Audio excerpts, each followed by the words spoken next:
Good morning, good morning, good morning, everyone. Thank you all for coming in. Of course, we're going to go ahead and get started. Um,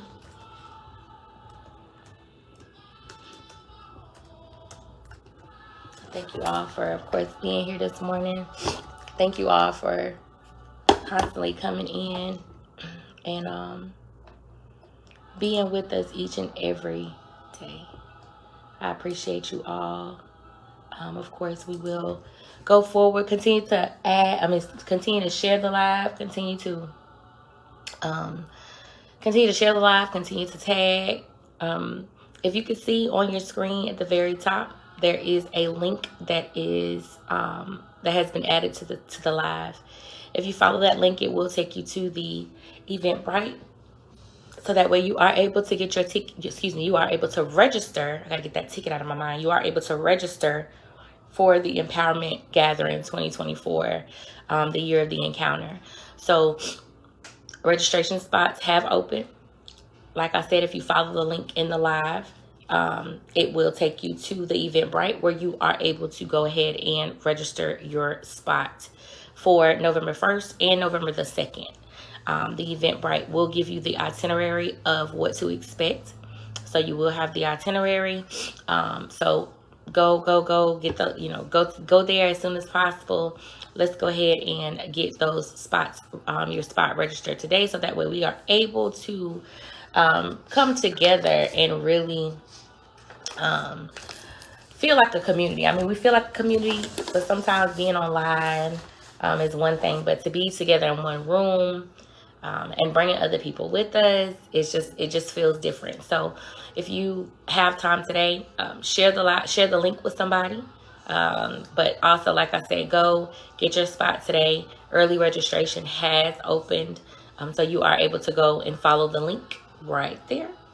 Follow that link, and it will take you to the Eventbrite so that you are able to register and you are able to reserve your spot for that day. Okay. So can't wait to see you all. I pray that you do bring somebody with you and that you don't come by yourself. Amen. Good morning, Carmelita. Good morning, Sharon. So I thank you guys again for coming in. I pray that you did have time to be before the Lord. I pray that you took this time this morning to just meditate on the goodness of God and just to meditate on all the things that He's done. I know yesterday we began to talk about where does your confidence lie, right? And good morning, Chiquita. And as we begin to talk about where your confidence lies, I just begin to just think on that word all day yesterday, because it's important that we identify where our confidence truly lies.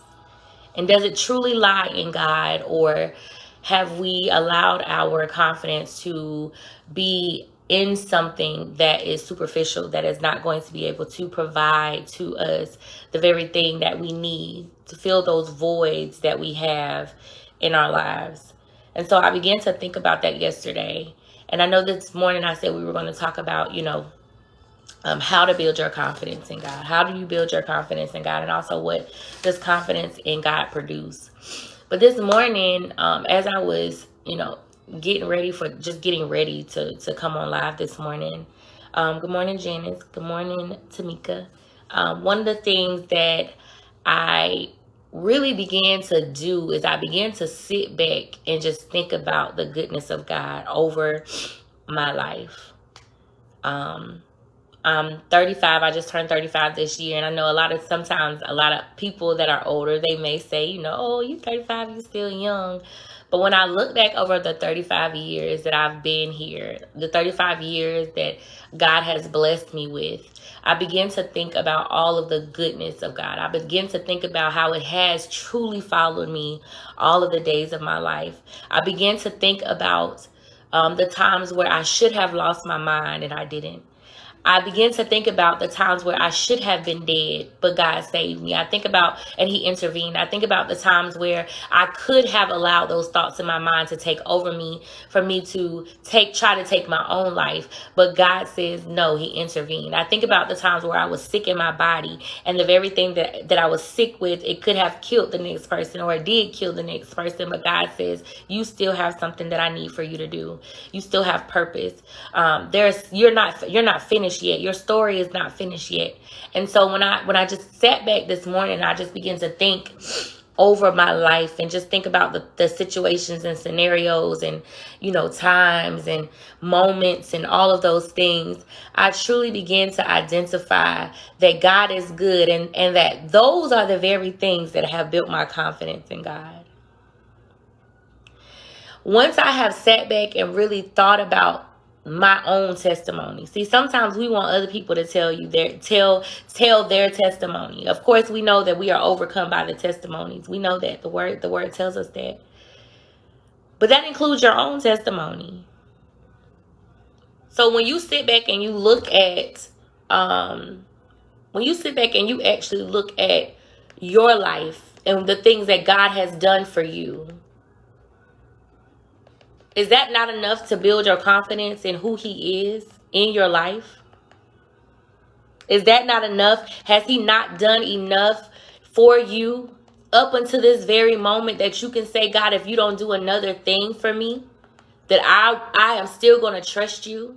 I am still going to believe that you are who your word says that you are. I am still going to believe that you are who you have shown yourself to be in my life all of these years, that you've never failed me, that you have always been constant in all things that you've done in my life and through me. And even when I was undeserving of it, God, you still saw fit for me to experience your grace and your mercy. Is that not enough to build the confidence? Build your confidence in God. Is that not enough to put your confidence in God?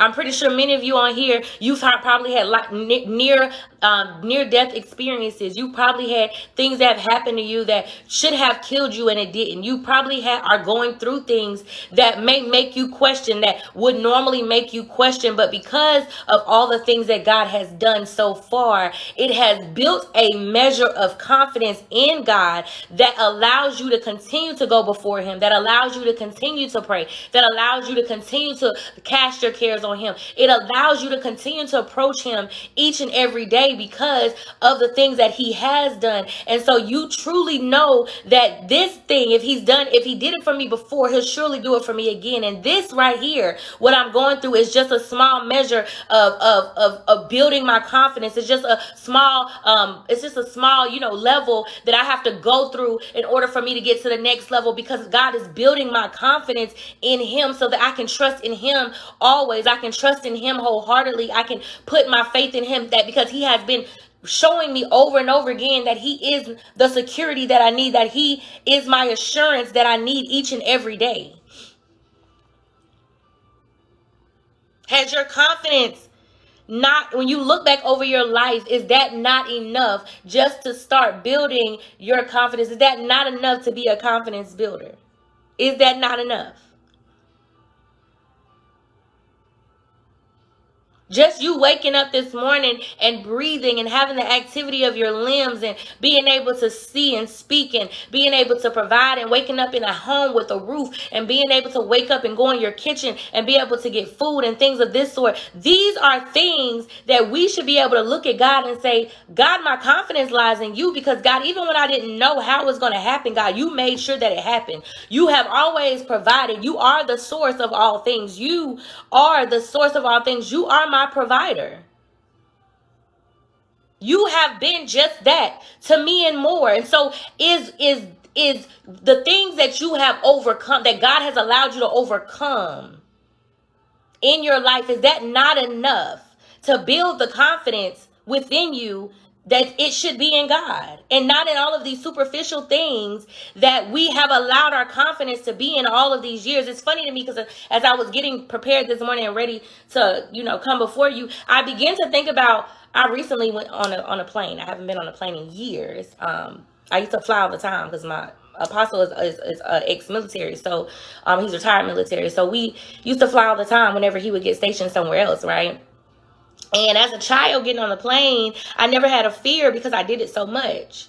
But when I don't do it, when I haven't been doing it, I felt myself, the last time I got on a plane, it was back in June. I felt myself kind of, a little shaken up. And then I did it. I ended up flying again in July, I believe. And that second time, as I'm on that plane, as I'm on the aircraft, I began to look around and see how comfortable everybody was. Everybody that was on the aircraft, that was on the plane, was so comfortable. Nobody seemed to have a worry in the world because they're confident. Because they had done this so much that their confidence was in the aircraft that it was going to get them from point A to point B. They had confidence in the pilot, that the pilot knew exactly what he was going to do, and he knew how to fly the aircraft to get them safely from point A to point B. They had enough confidence in the flight attendants to know that they were going to be able to provide them the information that was needed for them to safely get from point A to point B. And so they knew that they were on an aircraft that was checked, that was fueled, that was prepared for flight even before they got on it. And they knew that everybody that was a part of the flight, that was a part of the airline, that they knew their job enough to know that it was going to get them from point A to point B. Right?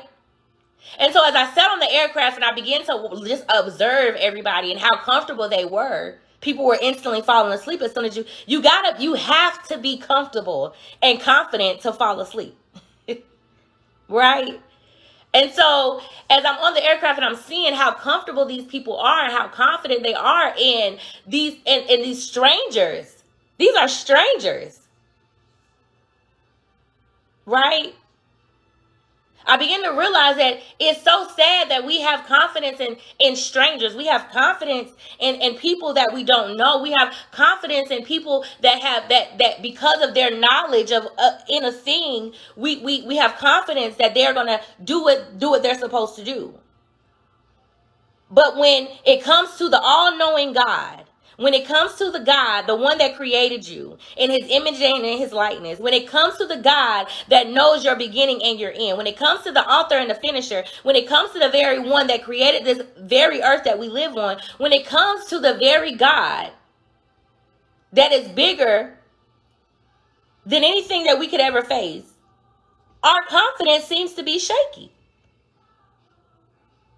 It seems to be shaky. When in reality, our confidence should only be in God. So again, I ask you, just as I did yesterday, where does your confidence lie? And as you look over your life and you look at how you have responded all of these years, has your response always been a response that proves that your confidence is in God?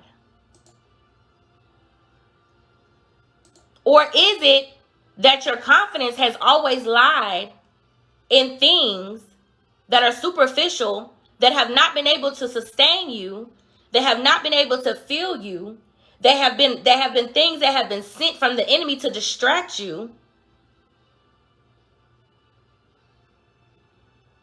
And my question is, if those are the things that have had that you have placed your confidence in, how has that been going?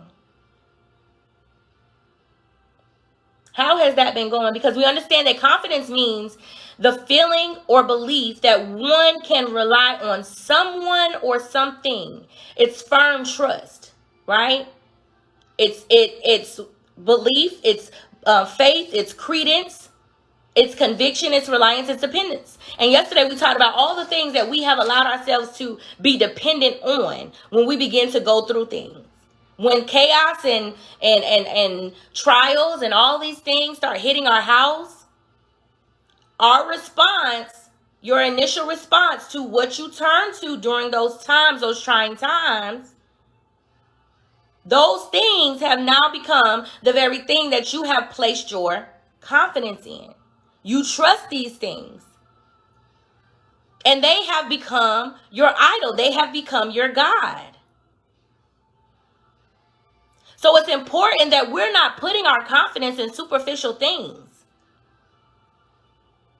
And that we truly identify where we are struggling with our confidence. How our struggle with placing our confidence in God is a real thing that we are struggling with.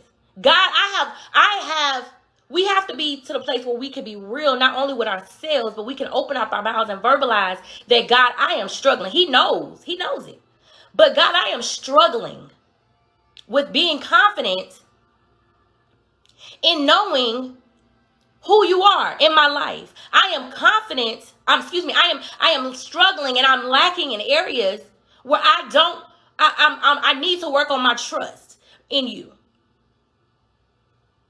And to be honest with you, thank you, Holy Ghost. To be honest with you, if that is your struggle, that you say, God, I'm struggling to put my confidence in you. I'm struggling to build my trust in you. I'm struggling with this. God, this is a real area of struggle. And God, I'm trying. I'm truly trying, God, but I am struggling.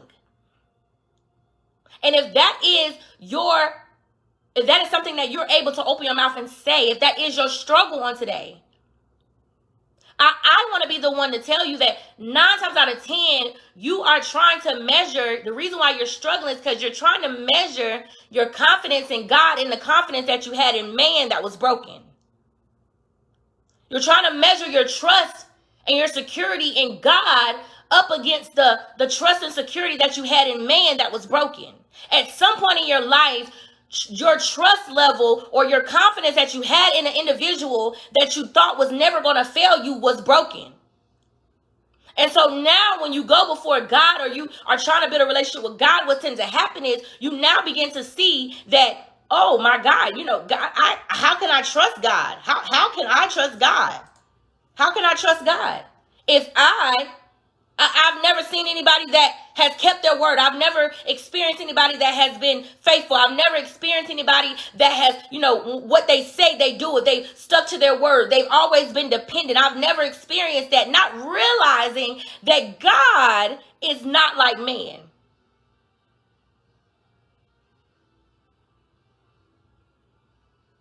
And so I pray that you get to the point to where you can truly say, God, deliver me from the broken places in my life where the trust that I had in man was broken, because I don't want this to be a distraction or a barrier or a breach that hinders me from being able to fully put my confidence and my trust in you, because I understand that through you all things flow.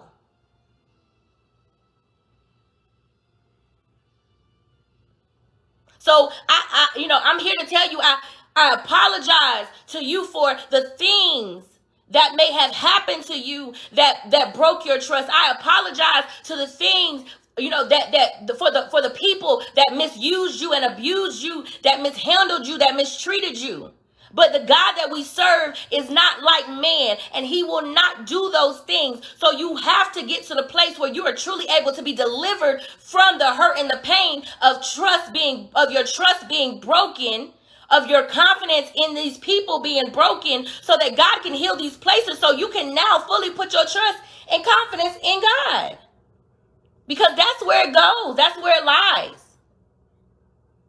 That's where it lies. That's where it lies. That's where it should lie. And we try to handle God the same way we handle man. God is not your ex-boyfriend.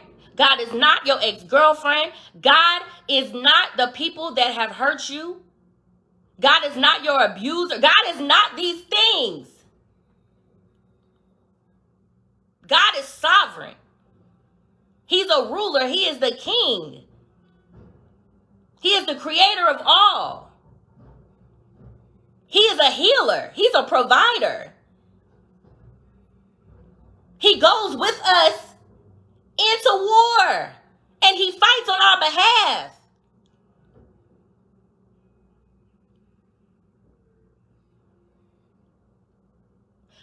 One thing I've realized is once you truly heal from your broken places where you feel as though somebody broke your trust, and now you have a hard time with with really putting all of your confidence in God.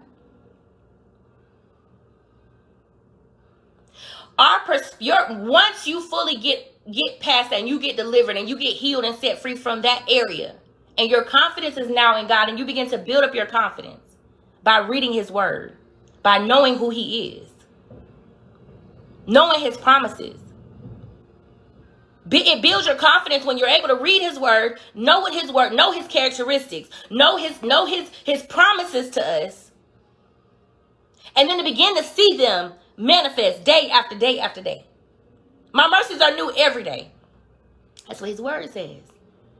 And every day we wake up because his mercy was new. The mercy that he gave me yesterday is not the mercy that he's going to give me today. But his mercies are new every day. I may not even be deserving of it, but because I woke up today, because he blew breath in my body, because I woke up this morning,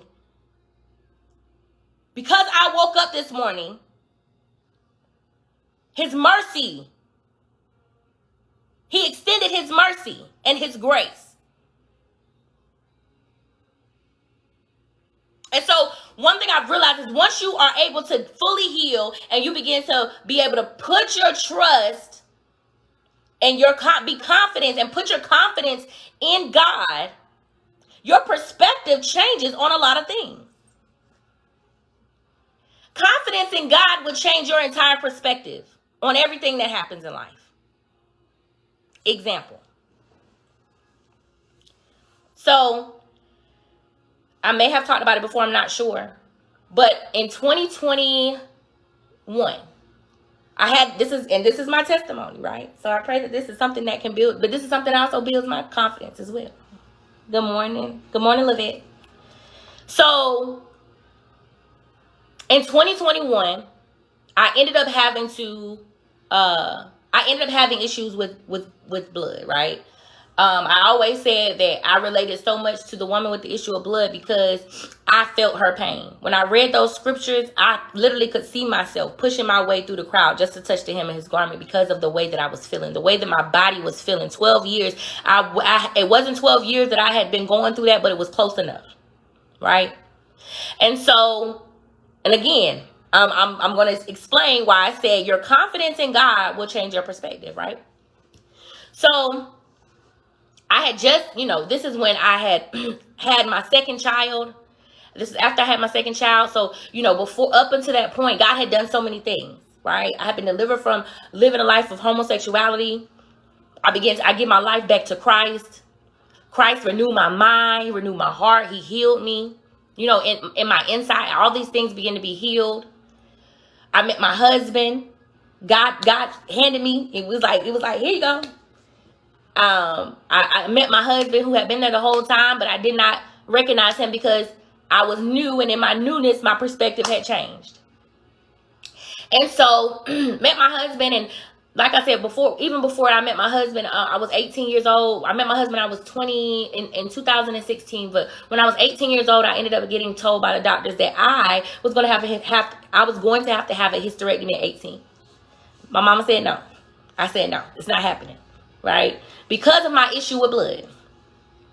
So as I got older, of course, like I said, fast forward years before I, met my husband, I had been healed, delivered. I gave my life back to Christ. I'm walking for Christ. I'm living for Christ and all of these things. Me and my husband dated for 6 months, got married in November.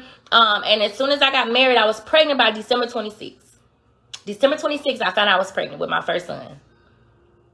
So I ended up going back to the same doctor who told me that I was not going to have kids. Because he told me to get a hysterectomy. I was going to be dealing with this issue with bleeding for so long that it was not going to allow me to have children. But God said, not yet. That's not so. Not so, right? So God is like, I'm the author and the finisher. So not only did he deliver me from homosexuality, change my entire perspective, give me a husband, a God-fearing husband that was chasing after God just like I was, that had a calling on his life. Then he also went against what man said, gave me a son.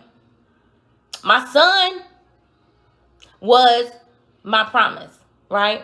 Because this was a promise that God had always made to me. You will be a mother, right?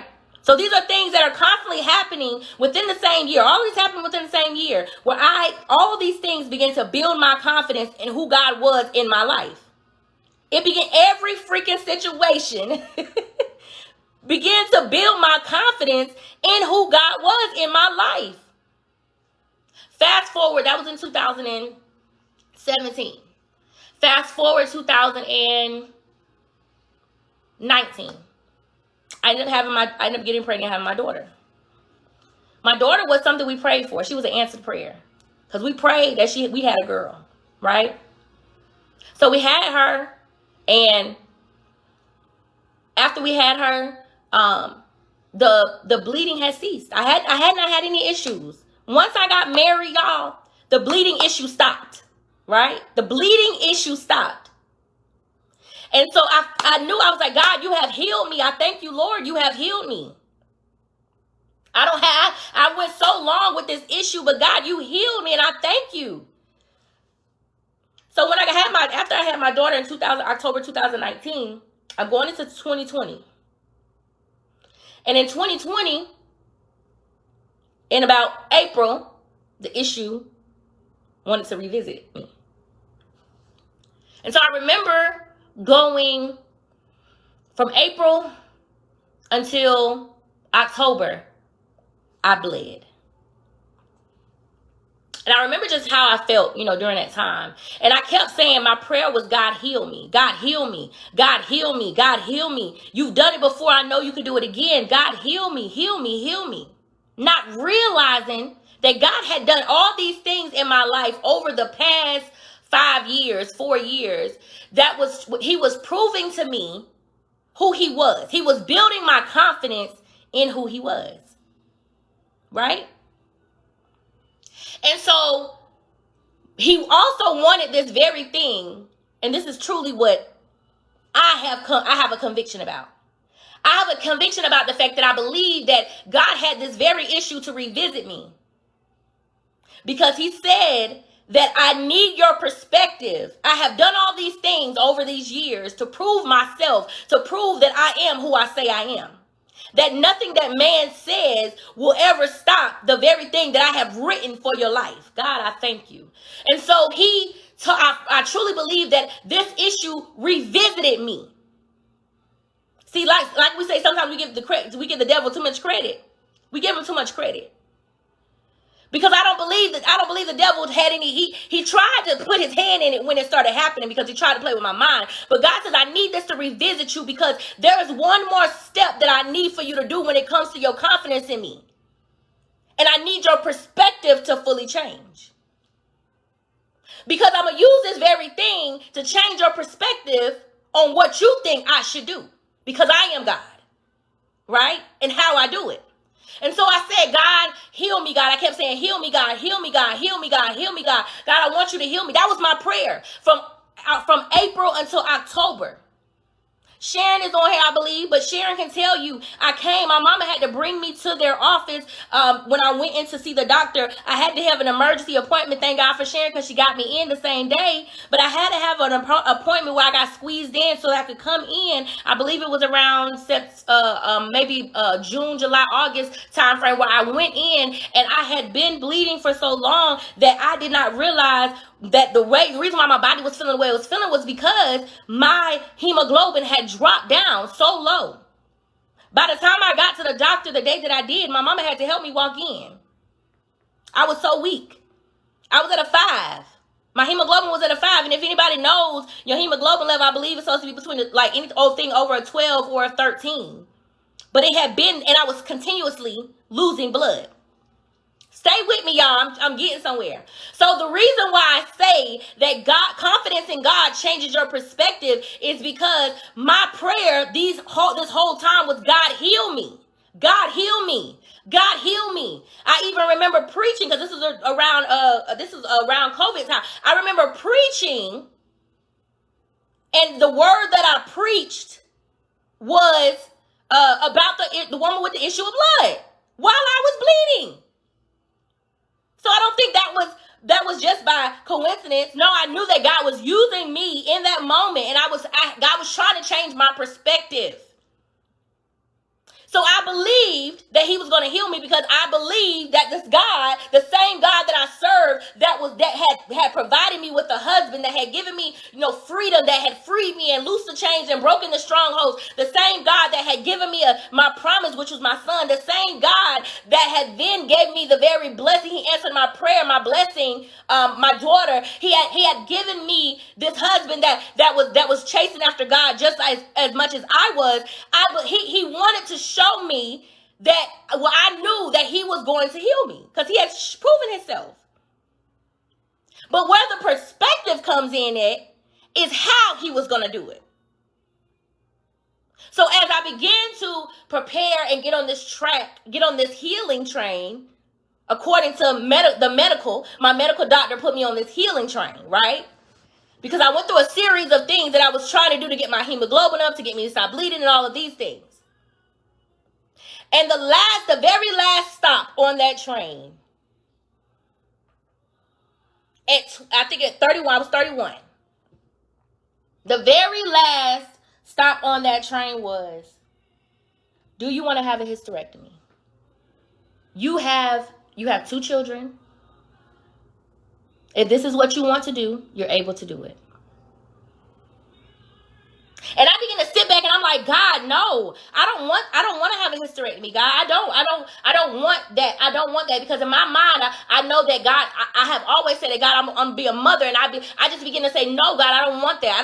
That's not the healing that I want. I don't want my healing to look like that. That's not the healing I want, God. That's not the healing that I want. And God stopped me mid-sentence. I remember the day that I had the conversation with the doctor. I got in the car and I had this conversation with God. And God stopped me mid-sentence and he said, do you want me to heal you or not? He said, you asked me to heal you.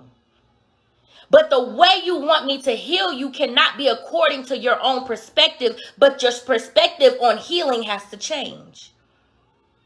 The way that I heal may not be the way that you intend for it to be, but because your confidence has been in me, because I've proven myself, I need your perspective to change as well and still have the same confidence in knowing that I am still God, that I am. And the way that I've written your story may not look the way that you want it to look, but there is healing in your story. My God. So I battled with that thing.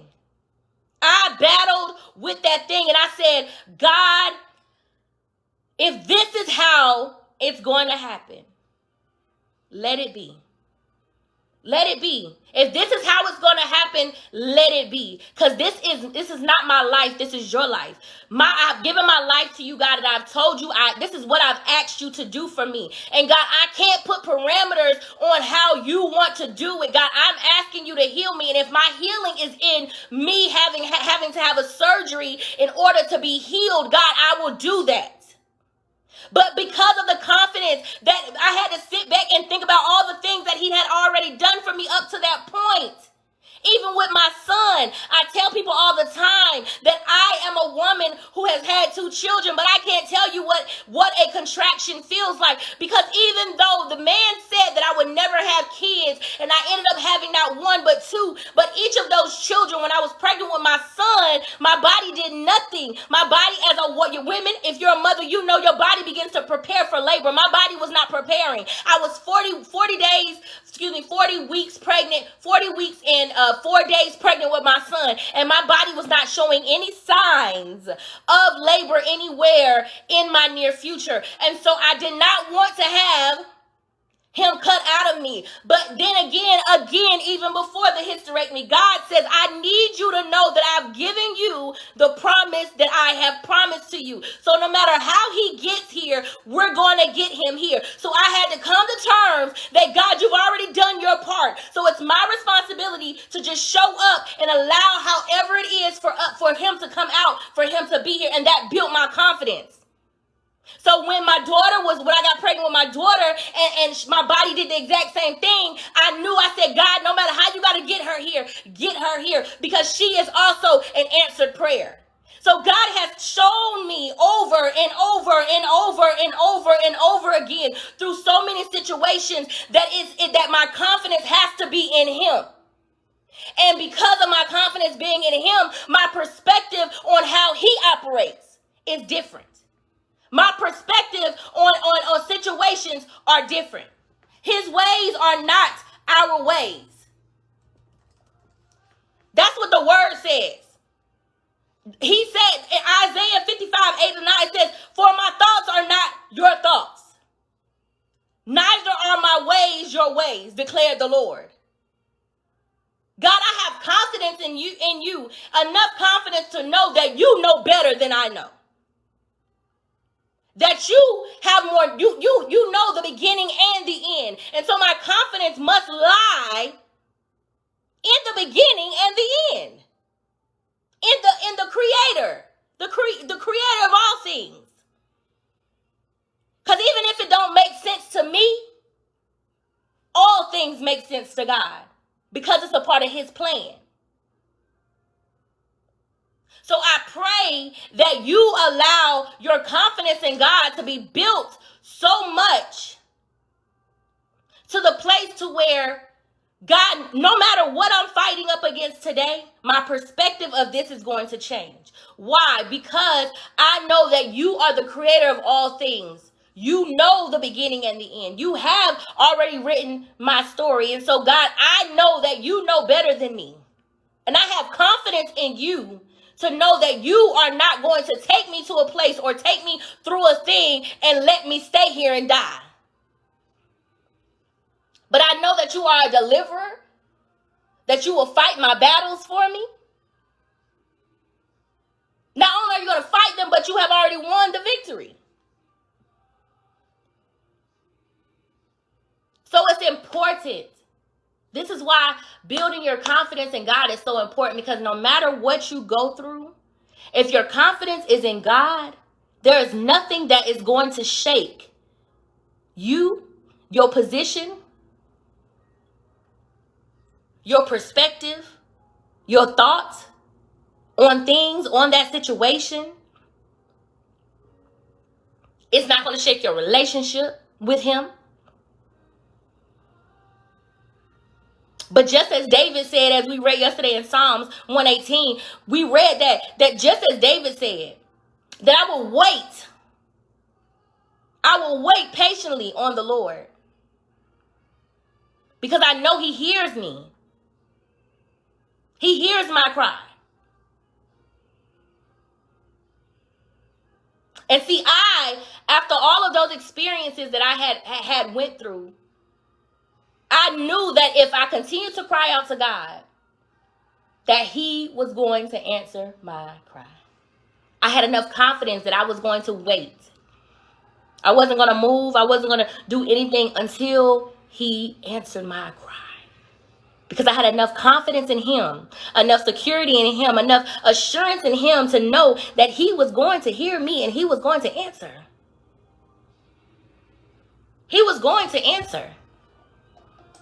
He was going to answer. He was going to answer. He was going to answer everything. First John 5, verses 14 through 15. It says, and this is the confidence that we have in approaching God, that if we ask anything according to his will, he hears us. Healing was according to his will. And if we know that he hears us, whatever we ask, we know that we have what we asked of him. 1 John chapter 5, 14 through 15. And this is a confidence that we have in approaching God, that if we ask anything according to his will, he hears us. And if we know that he hears us, whatever we ask according to his will, we know that we have what we asked of him. That's not enough. That's enough. That's enough. That's enough. That's more than enough to build your confidence. So we have come to the end of our session today. I thank you all so very much for being with us this morning. Again, the link that's right here, there is a link that is at the top of your screen. That link will take you to the Empowerment Gathering 2024, the year of the encounter, and Eventbrite for you to register today. Please do not hesitate to go to that link and register. If you get on the live later, it should still be there. If not, you can go to our New Destiny Church International page.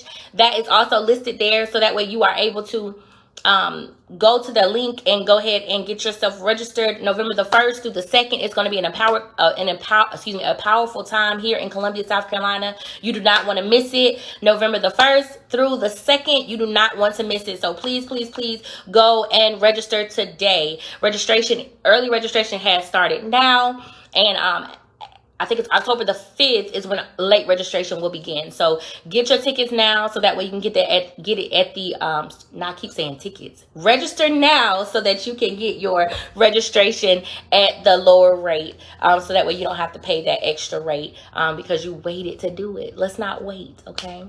So I thank you all for coming in this morning again. We love you. We love you. Thank you. Thank you. Thank you so much. Continue to keep Apostle and Lady Turner in your prayers. We love you. We love you. We thank you for your support, your encouragement, your prayers that you have already been giving to us. And so we just thank you so much for you all coming on this week. I pray that this week has been a blessing to everybody, and that you learned something, and that you got revelation, and that it was something that empowered you on this morning. So I thank you all.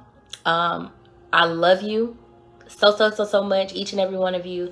Thank you all for sharing. Continue to share this live. Continue to invite people as we come on every 7:30 every Monday through Friday. So I pray that you all have an amazing weekend.